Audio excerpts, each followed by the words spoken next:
안녕하세요. 오늘도 서연살롱을 찾아주셔서 감사합니다. 12살 아들과 살고 있는 여성이에요. 저는 얼마 전 아들과 이태리 여행을 하게 되었어요. 아들한테 아빠 엄마가 어떻게 만났고 어떤 추억을 가지고 있는지 알려주고 싶어 떠난 여행이었죠. 저는 7년 전만 해도 이탈리안 레스토랑 창업을 꿈꾸던 햇병아리 요리사였어요. 영어도 잘 못하면서 겁없이 배낭 하나 딸랑 메고 이탈리아행 비행기에 올라탈 정도로 이탈리아 요리에 미쳐 있었죠. 주위에선 이탈리아에는 소매치기도 많고 특히 혼자 여행 온 동양 여자한테 캣콜링을 하는 남자들도 많다며 패키지 여행을 권했어요. 하지만 아무래도 패키지 여행에서는 진짜 맛집을 찾아볼 수 없을 것 같아서 겁은 났지만 과감하게 자유여행을 선택했죠. 시차 적응 때문에 한 이틀 정도는 호텔에서 내내 지내다 3일째 되었을 때 전부터 가보고 싶었던 트레비 분수에 가게 되었어요. 영화 로마의 휴일을 재밌게 봤던 터라 그곳에서 남들처럼 동전 던지며 소원 좀 빌고 싶었거든요. 그런데 평일인데도 역시나 관광객들로 바글바글해 멍해지더군요. 날씨는 또 왜 이렇게 더운지 정신을 차릴 수가 없었어요. 그런 와중에 누가 갑자기 제 손을 덥석 잡는 게 아니겠어요?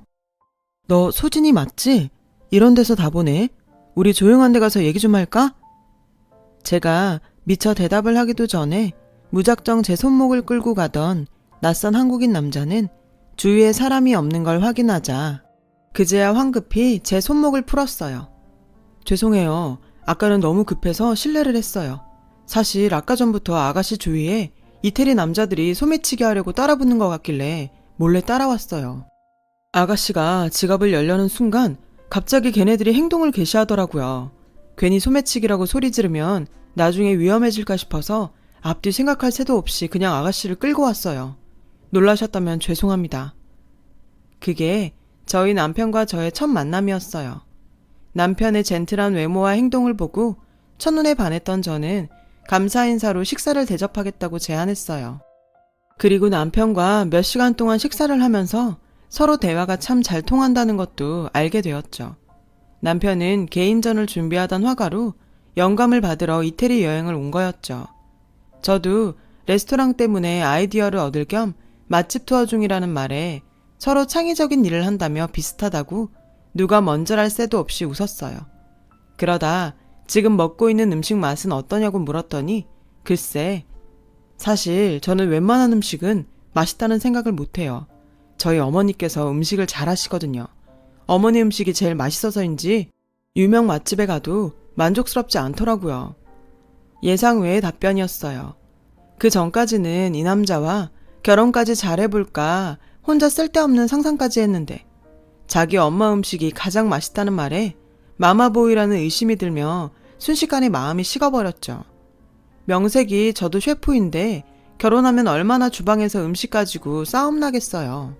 안 봐도 비디오죠. 그래서 이 식사가 그와의 마지막이라고 생각하곤 전화번호 교환도 하지 않은 채 헤어졌어요. 그런데 이상하게 관광지에서 우연히 계속 마주치는 거예요. 미술관과 기념품 가게 등 여러 곳에서요.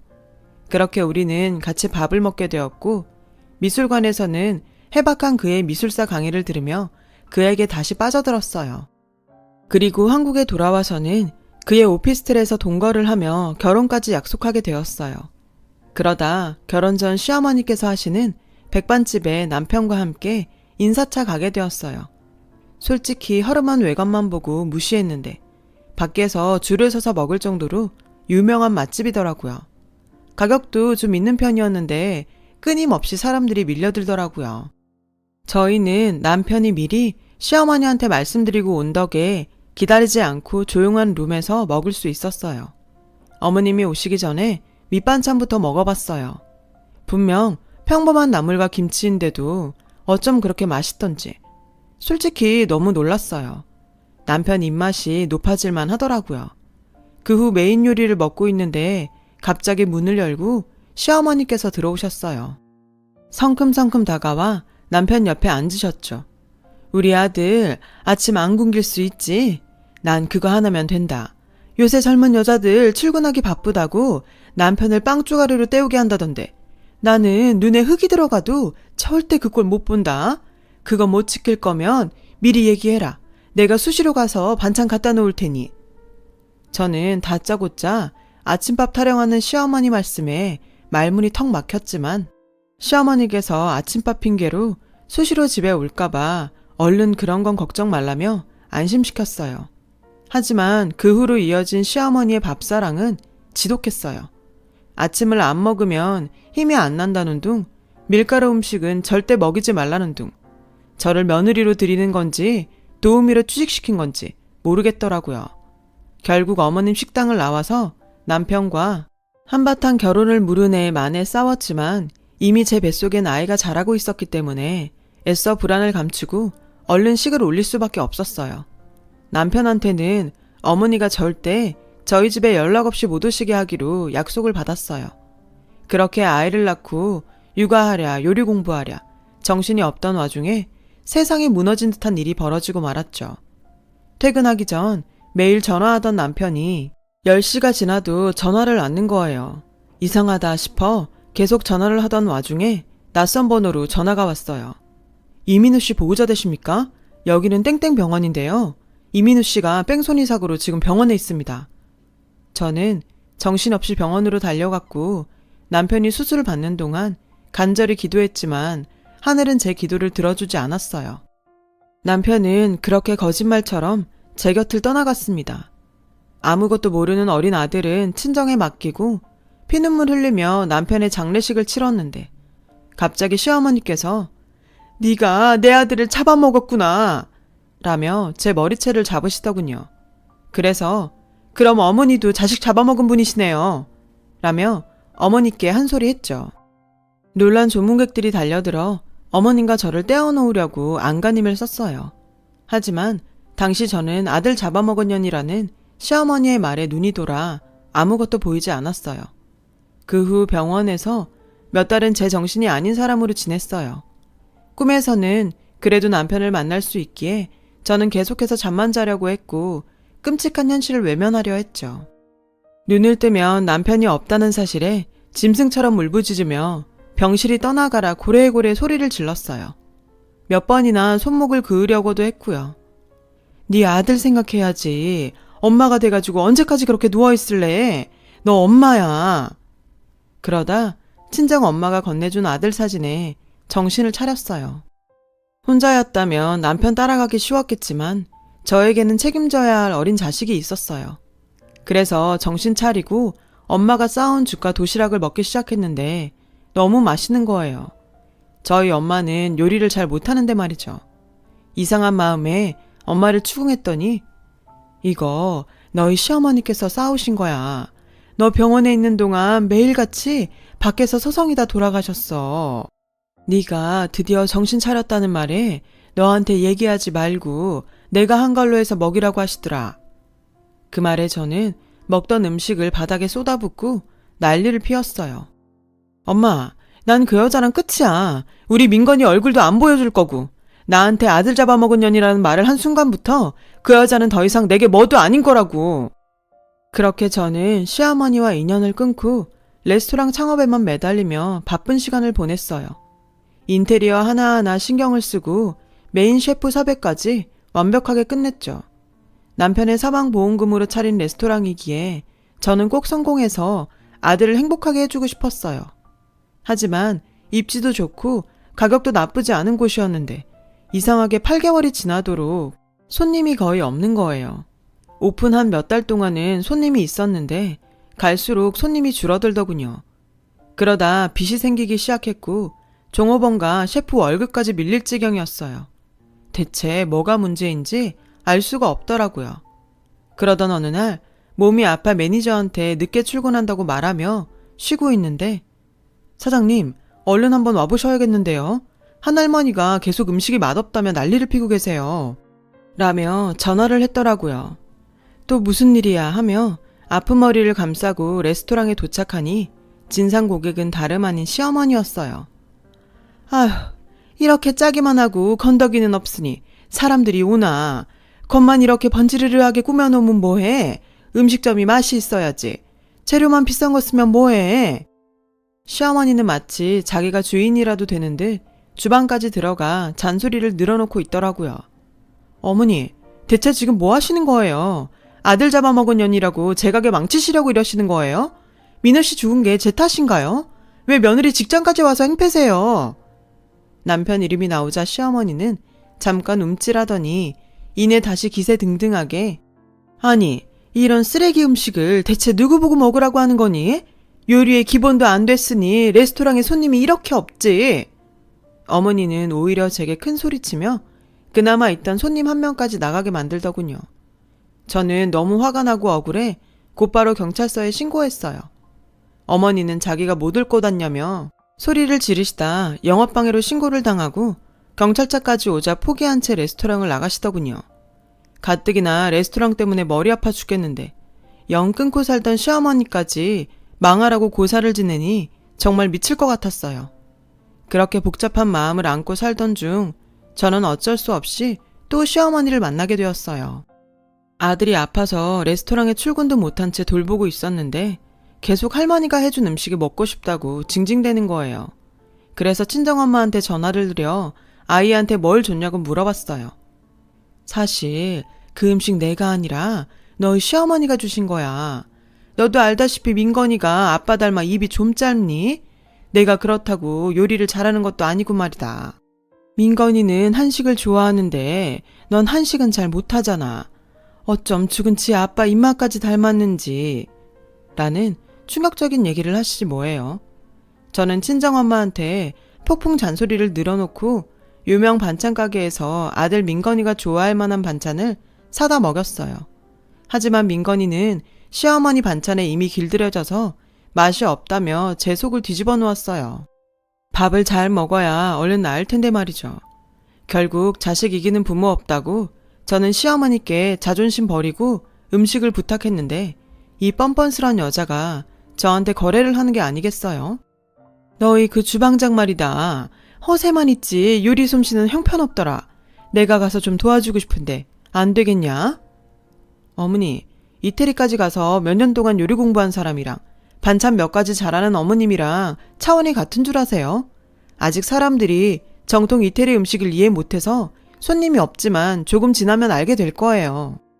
저는 단칼에 어머니 제안을 거절하고 전화를 끊었어요. 하지만 내내 어머님의 말씀이 마음에 걸리더군요. 적금까지 깨서 간신히 레스토랑을 운영 중이었거든요. 그래서 며칠 후 저는 메인 셰프를 설득해 어머님을 주방에 들여보내는 게 어떻겠냐고 조심스레 얘기했지만 자존심이 상했는지 뒤도 안 돌아보고 사표를 쓰더군요. 가뜩이나 운영 적자라 괜찮은 셰프 구하기도 힘든데 말이죠. 저는 이대로 그냥 레스토랑을 접어야 하나 고민했어요. 그러던 중 어느 날 갑자기 시어머니께서 말도 없이 주방에 나와 몇 날 며칠 뭘 만드시더니 제게 뚝딱 음식 하나를 내미는 게 아니겠어요? 처음 보는 비주얼에 말문이 막혔죠. 이태리 음식이 뭔지는 내 모르겠다만 어쨌든 한국인 입맛에 맞아야 이태리 음식이든 뭐든 사람들이 먹지 않겠냐? 그동안 네가 한 파스타며 리조또, 스테이크를 내가 곁눈질하면서 보다가 내 식으로 한번 만들어봤다. 천천히 살펴보니 이건 서양식인지 한식인지 딱 꼬집어 말할 수 없는 음식이랄까? 의심 가득한 눈초리로 한번 먹어봤는데 기가 막히게 맛있었어요. 재료도 생각보다 비싼 것도 아니었는데 말이죠. 저는 그제야 시어머니 도움을 받아야겠다고 인정할 수밖에 없었어요. 좋아요. 어머님이 이것만 도와주시고 그 다음부턴 우리 민건이 앞에 얼씬도 안 하시는 거예요. 아셨죠? 저는 이번 기회를 핑계로 시어머니가 민건이를 본다며 계속 올까봐 각서까지 썼어요. 노발대발할 줄 알았던 시어머니는 예상외로 흔쾌히 알았다고 하시더군요. 대신 너도 내 레시피 따라 하며 민건이가 먹고 싶은 음식들 다 해줘야 한다. 이 일 끝나면 나는 다시 시골로 내려갈 거니까. 그래도 손주 생각하는 시어머니의 말에 저는 조금씩 마음이 누그러지기 시작했어요. 그렇게 시어머니 덕에 적자였던 레스토랑은 퓨전 이태리 음식점으로 유명세를 떨치기 시작했고 저는 시어머니 레시피를 새로 구한 메인 셰프에게 전수하고 다시 사장으로 돌아갔어요. 레스토랑이 안정되자 시어머니는 약속대로 시골로 돌아가셨고요. 솔직히 시어머니한테 고마운 마음이 컸지만 이 일로 발목 잡히면 평생 고생하겠다 싶어 시골로 내려가시는 어머님을 붙잡지 않았어요. 그렇게 2호점, 3호점까지 내려고 준비를 하는데 친정엄마로부터 시어머니 소식을 듣게 되었어요. 친정엄마는 시어머니와 가끔 통화도 하고 시어머니 식당에 가서 밥을 먹기도 했더라고요. 얼마 전 가보니 너희 시어머니 식당이 문을 닫았더라. 이상해서 동네 사람들한테 물어보니 신장암에 걸리셨대. 에휴, 뭐 임상시험 그런 것도 있다던데 고집 센 양반이라 사람들 이야기도 안 듣는다고 하더라. 예상치 못한 엄마의 전화에 저는 말문이 막혔어요. 갑자기 전과 달리 목소리도 작아지고 힘이 없어진 시어머니의 모습이 떠올랐어요. 그때 그저 나이 탓이라 생각했는데 그제야 생각해보니 혈색도 많이 안 좋았던 것 같았죠. 어차피 평생 안 보고 살 생각이었기에 무시하려 했는데 할머니 레시피로 만든 음식을 잘 먹는 민건이를 볼 때마다 남편 생각도 나서 도저히 넘어갈 수 없었어요. 그래서 무작정 어머니 집으로 향했어요. 갑작스레 찾아온 저를 보고 놀란 어머님 얼굴엔 당황스러움과 반가움이 교차했어요. 저는 그런 어머님을 보고 다짜고짜 손목을 잡아 끌었어요. 살 길이 있는데 왜 그냥 죽으려고 해요? 왜 이렇게 미련하세요? 아들에 이어 이젠 시어머니까지 잡아먹은 년이라는 소리 듣게 하고 싶으세요? 지방병원에 있어봤자 답 안 나와요. 저랑 얼른 서울로 가세요. 하지만 시어머니는 다 늙어서 오래 살고 싶지 않다며 고집을 부리셨어요. 어머니, 살아서 우리 민건이 커가는 거 보고 싶지 않으세요? 어머니 아들 식성까지 빼닮은 민건이요. 어머니 돌아가시게 내버려두면 제가 나중에 하늘나라에서 그의 얼굴을 똑바로 볼 수 있겠냐고요. 제 말에 그토록 꼬장꼬장하던 시어머니는 눈물을 보이셨어요. 내가 그때 너한테 모진 말한 거 정말 미안하다. 그래서 내가 벌을 받나 싶었어. 그래서 죽기 전에 뭐라도 하나 해주고 가고 싶었다. 라며 속마음을 이야기하더군요. 그렇게 저랑 시어머니는 그동안의 앙금과 오해를 풀고 함께 서울로 올라와 유명 대학병원에 있는 교수님께 임상시험을 받기로 했어요. 아직 임상시험 중인 약이라 부작용도 만만치 않아 어머님께서는 고통스러워 하셨지만 민건이가 할머니 아프지 말라고 편지도 쓰고 고사리 같은 손으로 주물러주면서 응원한 덕에 시어머니는 독한 약과 싸워가며 노력하셨어요. 저는 그제야 안심하고 미뤄왔던 레스토랑 2호점, 3호점을 추진하느라 바쁘게 보냈는데 시어머니로부터 갑자기 연락이 왔어요. 오늘은 아무리 바빠도 같이 저녁 먹자. 꼭 일찍 들어와라. 제 대답도 듣지 않은 채 전화를 확 끊던 어머님이 이상해 평소보다 일찍 집에 들어갔더니 시어머니께서 진수성찬에 먹음직스러운 떡케이크까지 준비해 두셨더라고요. 아니 어머니, 몸도 안 좋으시면서 무슨 요리를 다 하셨어요.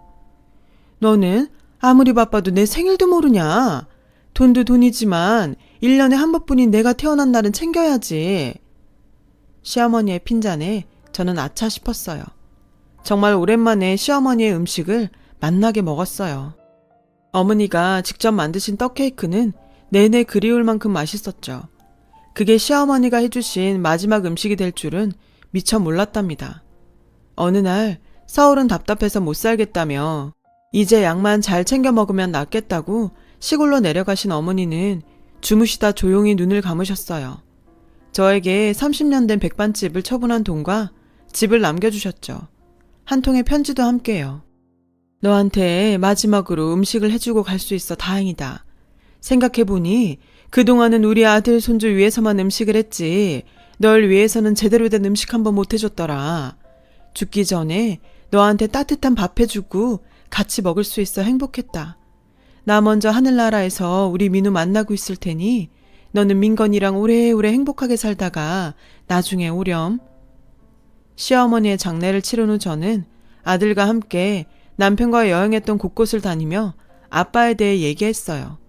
트레비 분수에서 함께 동전 던지며 소원도 빌었고요. 남편과 함께 갔던 레스토랑에 가서 밥도 먹었는데 맛있냐는 제 물음에 민건이는 엄마가 해준 것보다는 맛없어 라며 인상 쓰더라고요. 그 녀석 어찌나 남편을 빼닮았는지. 내리사랑이라고 하나요? 그 말이 맞나 봐요. 제가 어머니의 그 마음을 어찌 다 헤아릴까요? 저도 어머니도 한 남자를 잃고 아팠는데 저는 제 아픈 것만 먼저 생각했네요. 어머니도 아프셔서 저한테 그러셨을 텐데요. 그래도 어머니 살아계실 때 웃으며 보내드린 것이 다행이라 생각됩니다. 이태리 여행이 끝나고 다시 한국으로 돌아와서 지금은 가슴 아팠던 추억은 묻고 어머님과 남편에게 고맙고 행복했던 기억만 추억하려 합니다. 여러분은 저보다 더 지혜로우실 테니 옆에 계신 부모님 한 번 더 생각하시길 바래요.